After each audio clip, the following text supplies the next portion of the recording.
Bismillahirrahmanirrahim. Vellezîne lâ yeşhedûne'z-zûra ve izâ merrû billagwi merrû kirâmâ.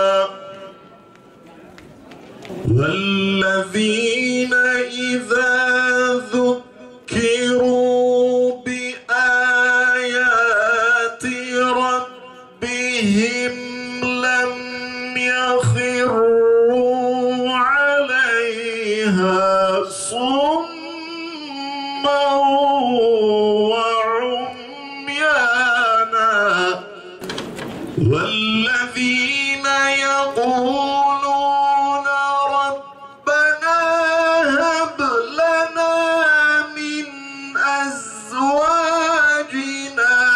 وَذُرِّيَّاتِنَا قُرَّةَ أَعْيُنٍ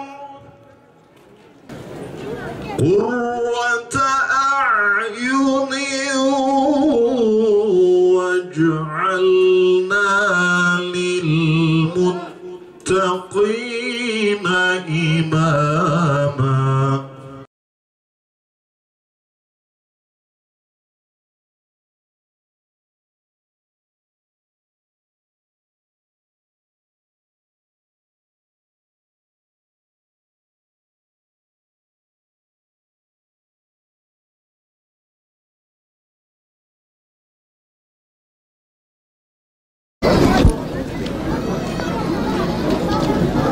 ...2004 yılında Samsat müftüsü Yavuz Hoca, şimdi Diyarbakır müftüsü oldu. Onun getirdiği bilgiler çerçevesinde başlatarak Safvan bin Muattal'ı topluma tanıtabilmek, onun mücadelesini, onun değerlerini, inançlarını, ondaki o manevi feyzi Adıyaman halkı ve tüm insanlıkla barışabilmek adına Safvan bin Muattal'ın topluma tanıtılması için büyük çabalar oldu. Tabii o günden sonra özellikle çevre düzenlemesi, fiziği mekanların güzelleştirilmesi adına büyük çabalar oldu. Daha önce TOKİ çevre düzenlemesini yapmıştı. Daha sonra sağ olsun Kadir Topbaş Bey geldi. İstanbul Büyükşehir şu anda devam eden projeyi ihale etti 20 trilyona. Onlar devam ediyor. İnşallah Safvan bin Muattal'ı bizim amacımız topluma tanıtırken hem onun manevi feyzinden, isminden, değerlerinden toplumumuzun istifade edebilmesi.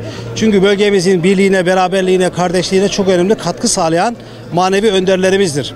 Yani Adıyaman'ın üstü kadar altı da zengindir. Çok değerli şahsiyetler vardır. Bunların başında da Safvan bin Muattal gelir.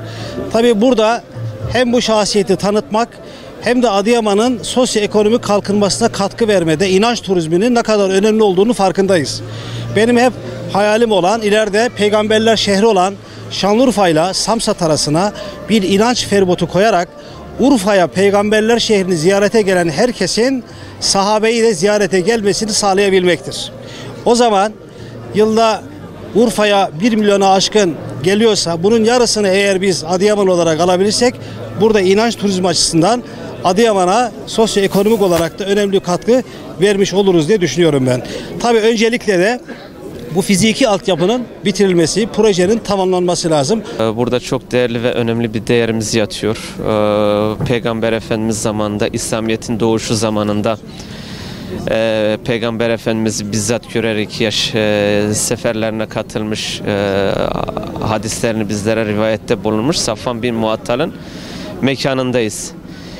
Şimdi Türkiye'de bulunan sahabelerin kabrinin kesin belli olduğu 2 tane sahabemiz var. Biri Eyüp el-Ensari, İstanbul'un Eyüp Sultan ilçesinde, biri de Safvan bin Muattal, Adıyaman ilimizin Samsat ilçesine bağlı hudutları içerisinde medfundur. Fakat buradaki sahabe efendimiz fazla tanıtılmamış, fazla insanlara tanıtımı yapılmamış.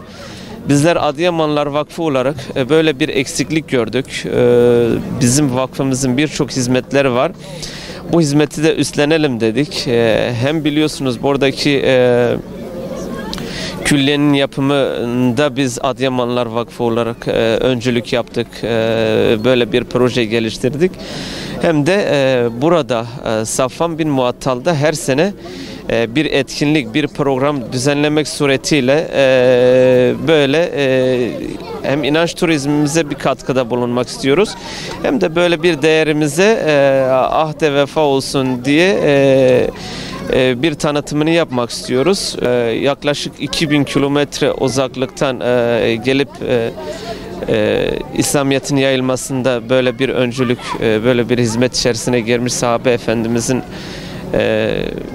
bu tanıtımını yapmak bize de fazla bir yük olmasa gerek. Bizler bunu her sene yapacağız, yapmayı düşünüyoruz.